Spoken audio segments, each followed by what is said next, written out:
आसीन सम्मानित नेतागण, उपस्थित विधायक बहनों और भाइयों, मैं सबसे पहले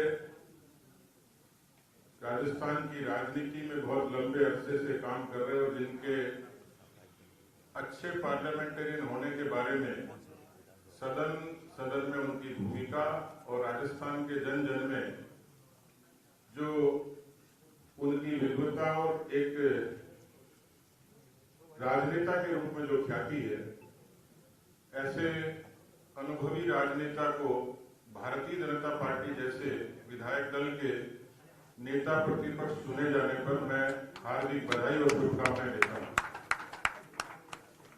हालांकि समय कम है, लेकिन इस पद की भी अपनी गरिमा है, क्योंकि इस पद को हमारे तपस्वी राजनेता स्वर्गीय भैरव सिंह शेखावत जी ने, आदरणीय वसुंधरा जी ने, आदरणीय गुलाब चंद कटारिया जी ने, उन्होंने बहुत शिद्दत के साथ इस भूमिका का निर्वहन किया है। इसलिए पार्टी में प्रतिपक्ष का नेता ये अपने आप में ऐसे समय में महत्वपूर्ण हो जाता है कि जब 2023 में कांग्रेस के कुशासन के खिलाफ संघर्ष कर रहे हैं और 2024 में देश के यशस्वी प्रधानमंत्री जी को एक बार फिर से हम प्रधानमंत्री के पद पर आसीन करने के साथ उनके जो बुनियादी विकास की नीतियां थी, जो वैचारिक मुद्दों का समाधान किया, इसके लिए पूरी भारतीय जनता पार्टी आज संगठित और एकजुट होकर इसी ऐलान के साथ आई है। आदरणीय अर्जुन मेघवाल जी के लिए भी तालियां बजा सकते हैं, ये हमारे बीच में पधारे। तो हम सब लोग आज इस संकल्प के साथ इकट्ठे हुए हैं। मैं आभार व्यक्त करता हूं कि आप सबके साथ पार्टी के अध्यक्ष के नाते में, एक मुख्य कार्यकर्ता के नाते, मेरे जैसे छोटे सामान्य कार्यकर्ता को दुनिया के सबसे बड़े राजनीतिक संगठन के मुख्य कार्यकर्ता की जिम्मेवारी मिली। हम लोग 3 आयामों पर काम करते हैं। संगठन की एक विशेष रचना के नाते, कोरोना जैसी विभीषिका थी और उसके साथ हम लोग सामाजिक सरोकारों के लिए भी काम करते हैं।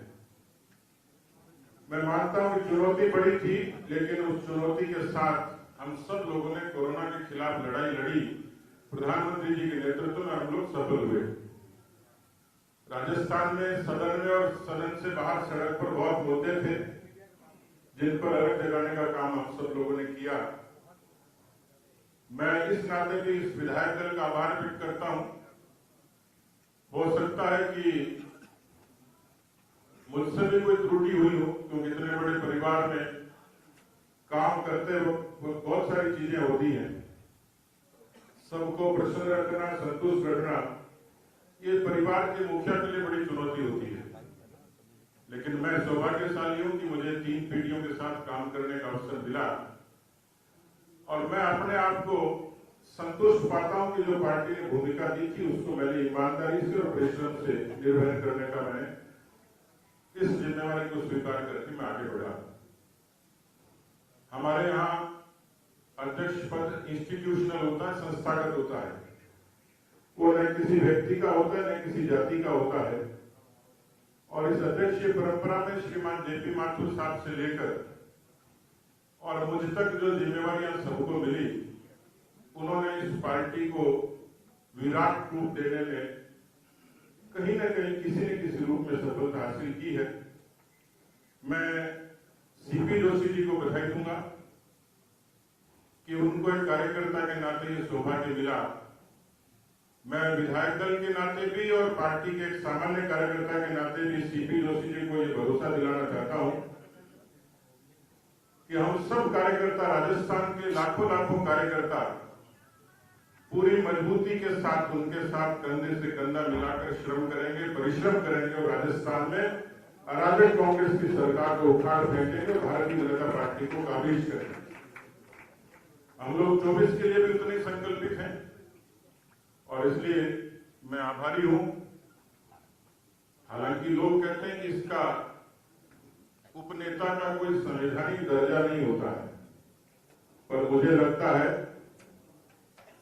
कि ईमानदारी और परिश्रम के आगे वो दर्जे कभी मोहताज नहीं होते, और इस शब्द में भी कोई करामात होगी जिससे घनश्याम तिवारी जी ने निर्वहन किया, राजेंद्र राठौड़ जी ने निर्वहन किया।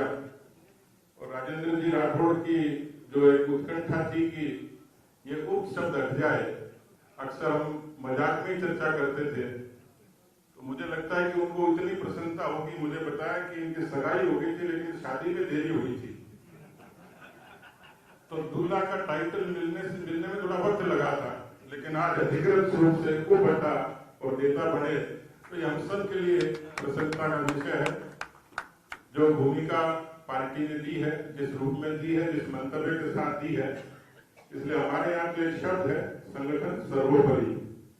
उस संगठन के लिए जिस भूमिका में पार्टी दे, और मैं पहले ही कह चुका हूं कि मुझे पार्टी यदि झाड़ू पोछे की भी कहे तो उसके लिए भी मैं तैयार हूं।